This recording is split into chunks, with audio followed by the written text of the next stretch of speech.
जय शिव शक्ति जय पांडव सेना। ओम ओम ओम ओम ओम ओम ओम ओम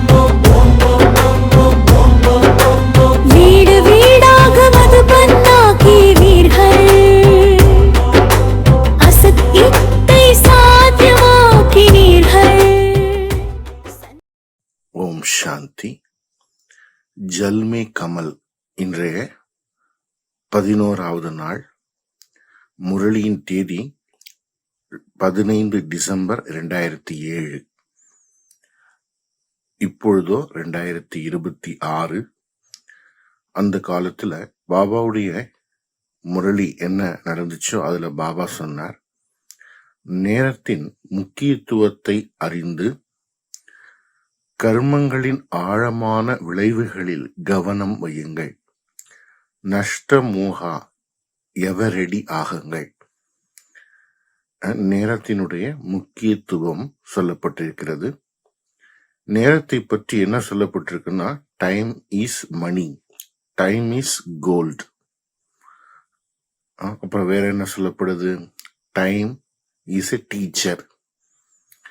பாபாவும் கூட சொல்றார், இந்த நேரத்தினுடைய மதிப்பு ஒரு வினாடி என்பது ஒரு வருடத்திற்கு சமம். இந்த சங்கமயுகம் புருஷோத்தம சங்கமயுகம். இதுல பரமாத்மாவுடைய சந்திப்பு, பரமாத்மாவுடைய சக்திய, பொக்கிஷங்கள், பரமாத்மாவுடைய ஞானம், பரமாத்மாவுடைய பாக்கியம், பரமாத்மாவுடைய பிராப்திகள் அனைத்தும் இப்போதுதான் நமக்கு கிடைக்குது. அப்போ நம்முடைய முதல் பாயிண்ட் இதுதான், இந்த நேரத்தை பற்றியது.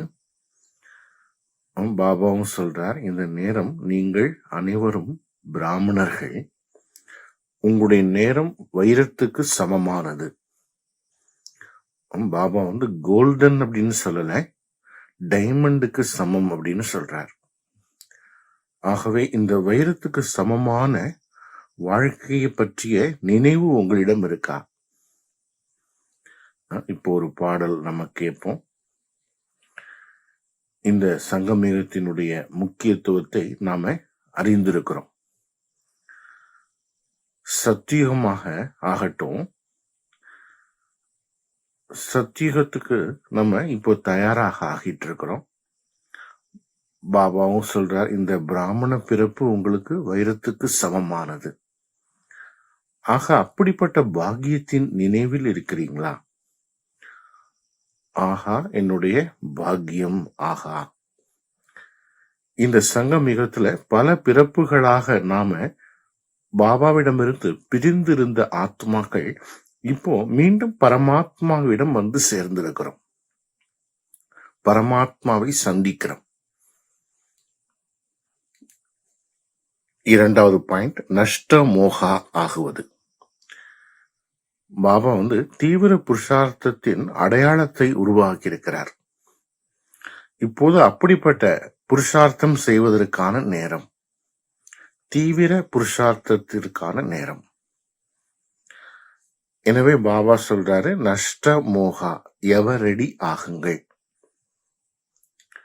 இப்போ என்ன காலம் நடந்துட்டு இருக்கு? 2026. அப்போ நாம எந்த யுகத்தில் பாபா வராரோ அந்த யுகத்துல இந்த மகாபாரத யுத்தம் நடந்துட்டு இருக்கு. அங்க என்ன காட்டுறாங்க, அர்ஜுனனுக்கு ஸ்ரீ கிருஷ்ணர் ஞானம் கொடுத்ததாக காட்டப்பட்டிருக்கு. ஆக அந்த யுகம் எதற்கான நினைவு சின்னம்? இந்த சங்கம யுகத்தின் நினைவு சின்னத்திற்கான டைம் இதுதான். எனவே நாம அந்த யுகத்தை ரீகால் செய்யணும். அதாவது இப்போதைய யுகத்தை. இந்த மகாபாரதம் என்பது எக்ஸ்டர்னல் ஆனது கிடையாது, வெளியில இருக்கக்கூடிய விஷயம் பற்றியது கிடையாது. அது இன்டர்னலான விஷயம், உள்ளுக்குள்ள இருக்கிற யுத்தம். மேலும் இந்த மகாபாரதத்துல ஸ்வயம் பரமாத்மா சிவ பகவானுடைய வாக்கியம் நாம ஆத்மாக்கள் கேட்கிறோம். நாம அனைவரும் அர்ஜுனர்கள். ஆத்மாக்கள் அனைவரும் அர்ஜுனர்கள். அவங்களுக்கு கீதையின் அத்தியாயங்கள் மூலம் இப்பொழுதும் ஞானம் பாபா கொடுத்துட்டு இருக்கிறார். எனவே நாம அந்த நினைவை எமர்ஜ் செய்வோம். உலக நன்மைக்கான நேரம். பரமாத்மாவுடைய சக்திகள் அநேக பிறப்புகளாக நம்ம தேடிக்கொண்டிருந்த அந்த பரமாத்மா இப்போ சக்தி கொடுத்துட்டு இருக்கிறார். இப்போ இந்த மகாபாரதத்துல அர்ஜுனன் யுத்தம் செய்து செய்து களைத்து தன் ஆயுதங்களை கீழே வைத்துட்டார். யுத்தம் தொடங்குவதற்கு முன்பாகவே. ஆக அது போல பாபா நம்முடைய குழந்தைகளுக்கும் சொல்றார், உங்களுடைய உண்மையான யுத்தம் என்பது இப்பொழுதுதான் நடக்குது. சில நேரங்கள்ல சூழ்நிலைகள் வேற ஒன்றாக இருக்கும், பிரச்சனைகள் இருக்கும். பாபா நமக்கு ஞானம் கொடுக்கிறார். இப்போ நேரத்தின் வேகம் ரொம்ப தீவிர தன்மையில போயிட்டு இருக்கு, ஸ்பீடாக இருக்கு. இயற்கையும் தன்னுடைய சமிஞைகளை காட்டிட்டே இருக்கு. மேலும் வெளி உலக சூழ்நிலைகள் அதுவும் சமிஞைகளை காட்டிட்டே இருக்கு. ஆகவே இந்த நேரத்துலதான் நாம தீவிர புருஷார்த்தி ஆக வேண்டும். ஆகவே பாபாவும் சொல்றாரு, நஷ்ட மோகா ஆகுங்கள். தேக பான், தேக உணர்வு மற்றும் தேக அபிமான், இதை நீங்க வெற்றி அடைஞ்சிட்டீங்கன்னா நீங்க மற்றும் வேற எந்த விஷயங்களுக்கும் கஷ்டப்பட வேண்டிய அவசியம் இல்லை. பாபா தேக பான், தேக உணர்வின் அடையாளத்தை பற்றியும் சொல்றார். வீண் சங்கல்பம், மேலும் நேரத்தின் வீணான தன்மை. இந்த தேக உணர்வு வீணான சங்கல்பங்கள், மேலும் நேரம் வீணாகிறதுல அதை நாம இழந்து கொண்டே இருக்கிறோம். ஆக பாபா சொல்றார், உங்களுடைய இந்த சங்கமயுகத்தினுடைய நேரம் ஒவ்வொரு வினாடியும், ஒவ்வொரு சங்கல்பமும், ஒவ்வொரு கர்மமும் நீங்கள் வெற்றி மூர்த்திகளாகவும் ஆகணும். அது சிரேஷ்ட கர்மமாகவும் செய்யணும். ஆகவே இதுல இப்பொழுது அட்டென்ஷன் கொடுக்கணும். பாபா என்ன சொல்றார், எவரெடி ஆகுங்கள். எவரெடிங்கிற பார்ட்ட இப்போ பக்கா செய்ய வேண்டும். பாபா மறுபடியும் ஒரு உதாரணம் கொடுக்கிறார்.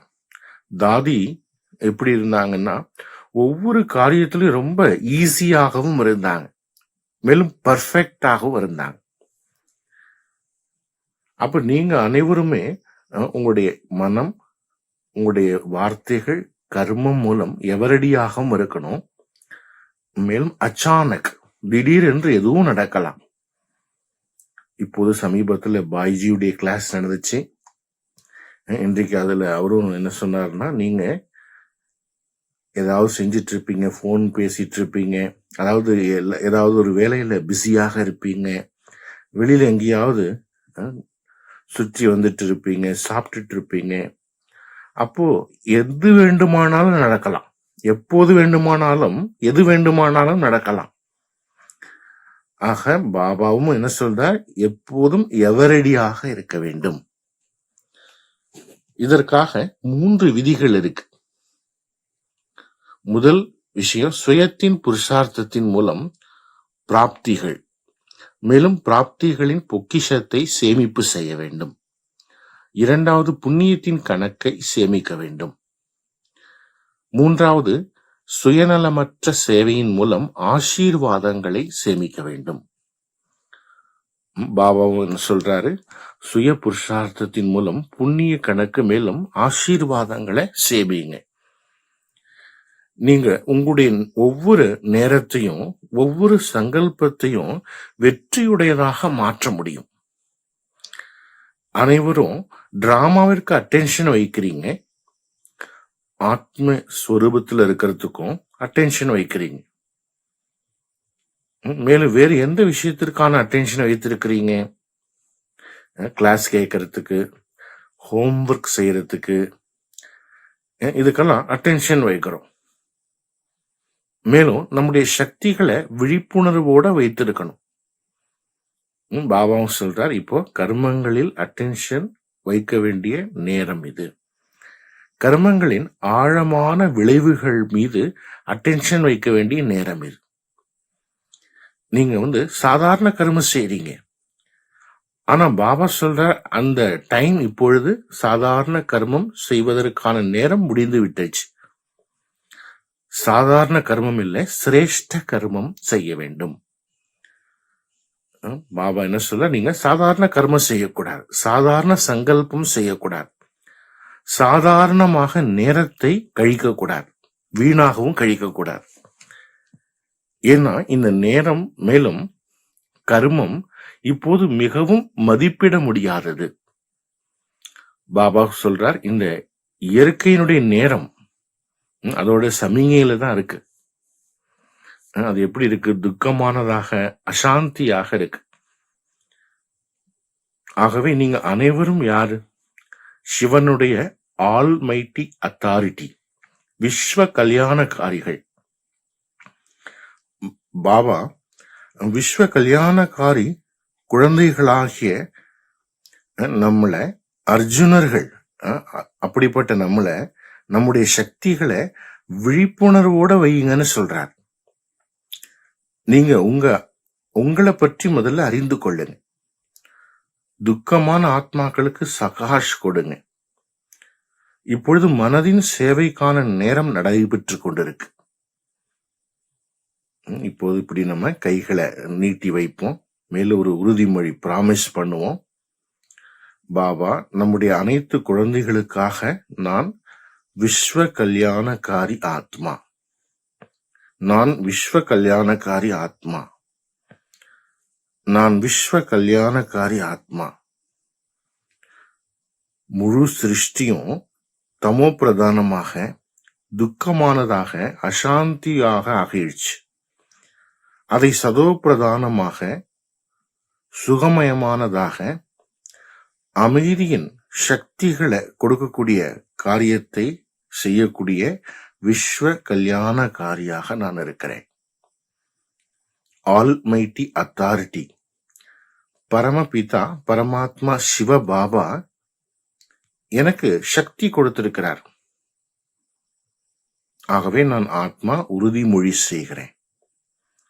சுயத்தை ஞான சூரியனாக, சுகம் சக்திகளின் அமைதியின் கதிர்கள் மூலம் சுயத்தை நிரப்பிக் கொண்டு மற்றவர்களை அமைதியின் அலைகள் மூலமாக நிறைந்த ஒரு சிருஷ்டியை, சதோ பிரதானமான இயற்கையை, மேலும் இயற்கையை தூய்மைப்படுத்தக்கூடிய காரியத்தை நான் சம்பன்னம் செய்வேன், முழுமையாக ஆக்குவேன்.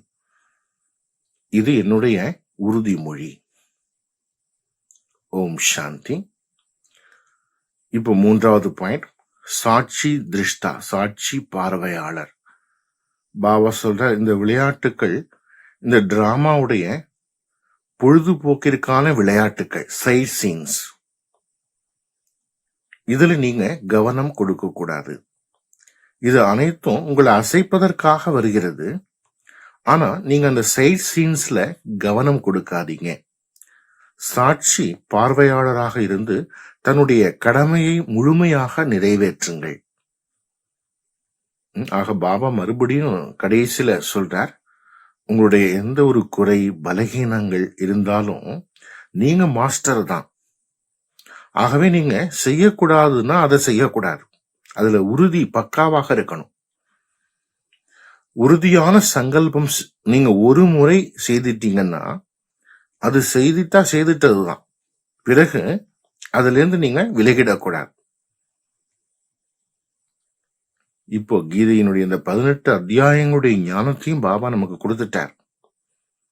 ஆத்மா, பரமாத்மா, டிராமா, மேலும் நேரம் பற்றிய எல்லா ஞானமும் பாபா கொடுத்திருக்கிறார். இப்பொழுது நமக்கு பலகீனங்கள் இருக்கு, அதன் மீது நாம கவனம் வைக்க வேண்டும்.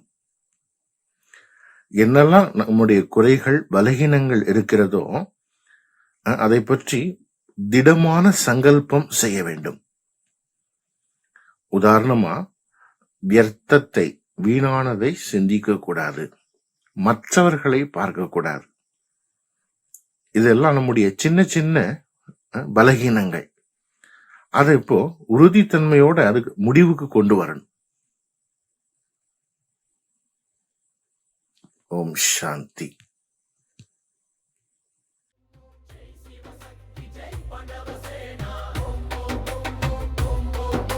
சிவனுடன் பாசம் நிறைந்த வழியை பின்பற்றுங்கள்.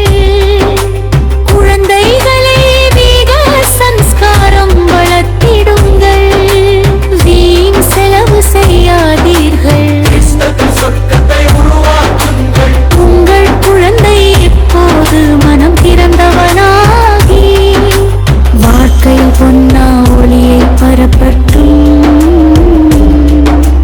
வீடு வீடாக கீதா தெரு தோறும் பாடசாலை